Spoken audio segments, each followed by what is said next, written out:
Supreme court ने फौजी अदालतों को महफूजशुदा फैसले सुनाने की मशरूत इजाजत दे दी थी। सुप्रीम कोर्ट फौजी अदालतों के खिलाफ फैसले ते इंट्रा कोर्ट अपीलों की समात हुई, जिस सिलसिले अटार्नी जनरल मंसूर उस्मान अदालत पेश होए। अटार्नी जनरल ने अदालत को दसिया कि मजमूई तौर पर 105 मुलजिमान फौज की तहवील सी। इन्हें 24 अफराद ऐसे ने जिन्हों की ईद तो कबल रिहाई हो सकती है। इन्हें 24 अफराद की रिहाई लिए भी 3 मरहले ने जो फॉलो अप करने पैणगे।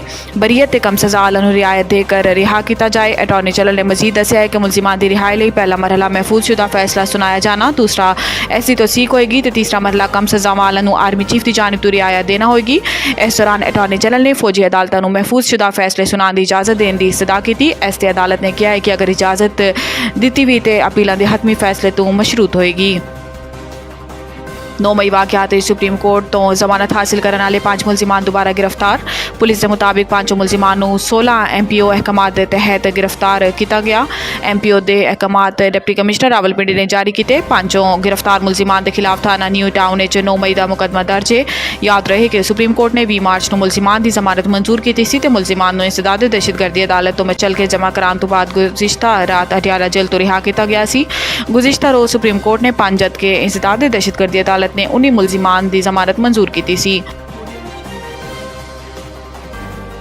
बिजली एक माले ₹5 फी यूनिट महंगी कर दी गई। नेपरा अथॉरिटी ने FCA की मादे च दरखास्त से समात मुकम्मल कर ली। कीमतें इजाफे तो मुतलिक हतमी फैसला बाद जारी करेंगी।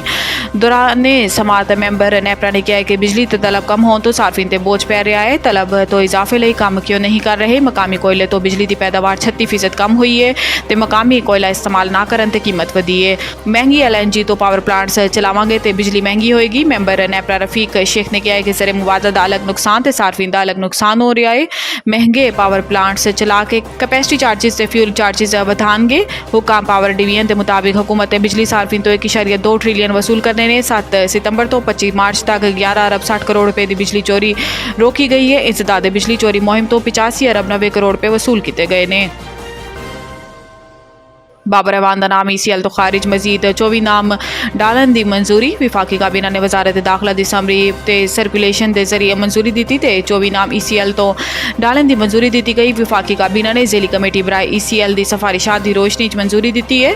इस तो इलावा PTI रहनुमा बाबर अवान का नाम ECL तो निकालन की मंजूरी दे दी गई। बाबर अवान का नाम दिसंबर 2023 चलकादी ट्रस्ट केस के बाइस ECL शामिल किया गया।